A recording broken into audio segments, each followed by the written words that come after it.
बिस्मिल्लाहिर्रहमानिर्रहीम। अस्सलाम वालेकुम दोस्तों, किचन फॉर लकी पीपल्स में आपको वेलकम कहते हैं। उम्मीद है आप सब खैरियत से होंगे और ईद भी आपकी बहुत अच्छी गुजरी होगी।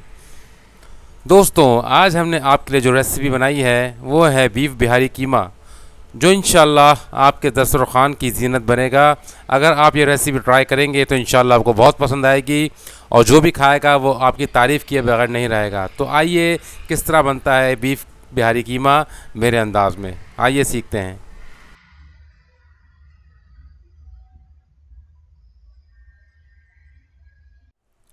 बिस्मिल्लाहिर्रहमानिर्रहीम, अल्लाह का नाम लेके शुरू करते हैं। इस रेसिपी के लिए हमने तकरीबन 1 किलो बीफ का कीमा लिया है, जिसमें हल्की सी चर्बी भी शामिल है। इसे हमने 2 बार मशीन से निकाला है, इसलिए बिल्कुल बारीक कीमा है। इसमें हम तकरीबन 2 टीस्पून के करीब भरकर अदरक लहसुन पेस्ट डालेंगे। इसके बाद हम इसमें 1 टेबल स्पून भरकर हरी मिर्च का पेस्ट डालेंगे। इसके बाद हम इसमें 1 टेबल स्पून भरकर भुना हुआ कुटा हुआ ज़ीरा डालेंगे। इसके बाद हम इसमें 1 टेबल स्पून भरकर भुना हुआ कोटा हुआ धनिया डालेंगे। इसके बाद हम इसमें भरकर 2 टेबल स्पून भुने हुए चने का पाउडर डालेंगे। अगर आपके पास भुने हुए चने ना हो तो आप 2 टेबल स्पून बेसन भी डाल सकते हैं, हल्का सा भूनकर। इसके बाद हम इसमें 2 टेबल स्पून भरकर फ्राइड अनियन डालेंगे। इसके बाद हम इसमें हाफ़ टी स्पून कुटी हुई काली मिर्च डालेंगे। फिर हम इसमें जायका शामिल करेंगे, यानी नमक डालेंगे। हम 1 टीस्पून नमक डालेंगे, आप एज़ रिक्वायर्ड डाल सकते हैं जितनी आपको ज़रूरत हो। फिर हम इसमें 125 ml दही डालेंगे फेंट कर।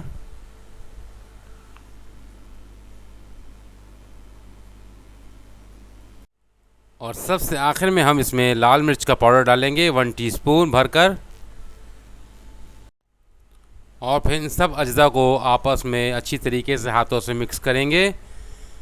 हमने चूँकि कीमा 2 बार मशीन से निकलवाया था, इसलिए हमें कचरी पाउडर या पपीता पेस्ट की ज़रूरत नहीं है।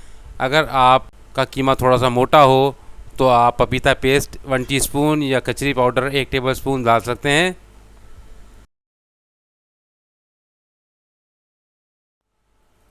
जब तमाम अज्जा कीमे में अच्छी तरीके से मिक्स हो जाएं, तब हम इसे रैप लगाकर 1 से 1.5 घंटे या 2 घंटे के लिए फ्रिज में रख देंगे, ताकि तमाम मसाले अच्छे तरीके से कीमे मिक्स हो जाएं और एक अच्छा रिज़ल्ट हमें मिल सके। 2 घंटे बाद हम एक कढ़ाई में 1 कप ऑयल डालेंगे।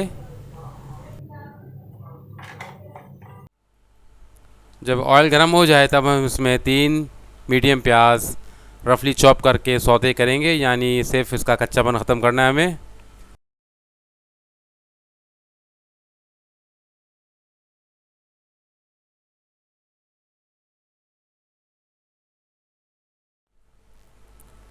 जब प्याज का दरे पिंक हो जाए तब हम इसमें मैरिनेट किया हुआ कीमा डालेंगे और इसे भूनना स्टार्ट करेंगे प्याज के साथ।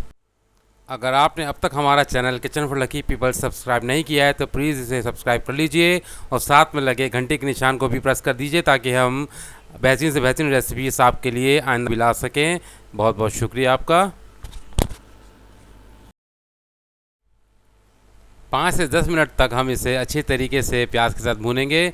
जब ऑयल साइडों में नज़र आने लग जाए तब हम इसमें 1 कप पानी डालकर इसे ढक्कन ढक कर इसे पकने के लिए छोड़ देंगे, ताकि ये थोड़ा सा गल जाए कीमा।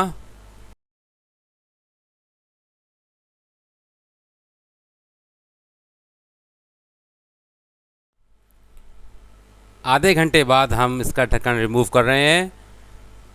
आप देख सकते हैं कि पानी काफ़ी हद तक सूख चुका है और ऑयल उसके ऊपर आ चुका है। हमने बिल्कुल हल्की आंच रखी थी, हल्की आंच में हमने इसे आधे घंटे तक पकाया है। कीमा हमारा तकरीबन पूरा गल चुका है। अब हम इसमें 1 टेबल स्पून भरकर गरम मसाला पाउडर डालेंगे और इसे अच्छे तरीके से कीमे में मिक्स करेंगे और तकरीबन 10 से 15 मिनट तक हम इसे भूनेंगे। फिर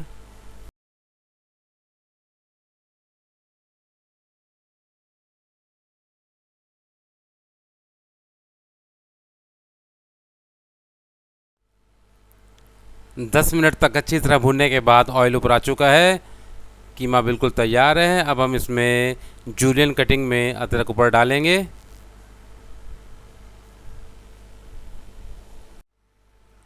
और साथ में स्लाइस में कटी हुई हरी मिर्च डालेंगे गार्निश के लिए। कीमा माशाल्लाह बिल्कुल रेडी है। बस अब इसमें कोयले का दम देना है।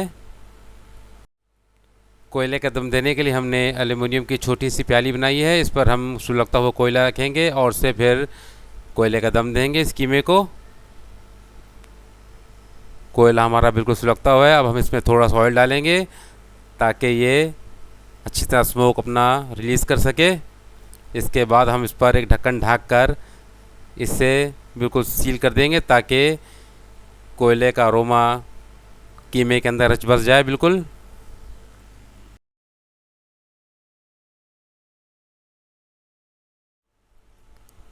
अल्लाह के फजल करम से कीमा हमारा बिल्कुल रेडी है। आप देख सकते हैं माशाल्लाह से कोयले का दम भी इसमें अच्छी तरीके से हो चुका है। आप इसकी लुक देख सकते हैं। ये देखने में जितना खूबसूरत लग रहा है खाने में उससे ज़्यादा लजीज है। आप एक बार ये बनाएंगे इंशाल्लाह बार बार आपके घर वाले इसकी फरमाइश करेंगे। बहुत ही इजी रेसिपी है ये, आप इसे ज़रूर ट्राई कीजिएगा। हम उम्मीद करते हैं कि हमारी आज की रेसिपी भी आपको बहुत पसंद आई होगी। तो प्लीज़ हमारे channel kitchen for lucky peoples को लाइक शेयर और सब्सक्राइब कर दीजिए ताकि हम आइंदा भी आपके लिए इस तरह की बेहतरीन रेसिपीज़ ला सकें। तब तक के लिए अल्लाह हाफिज़। अल्लाह हम सबको अपनी हिफ्ज़-ओ-मान में रखे। आमीन सुम्मा आमीन।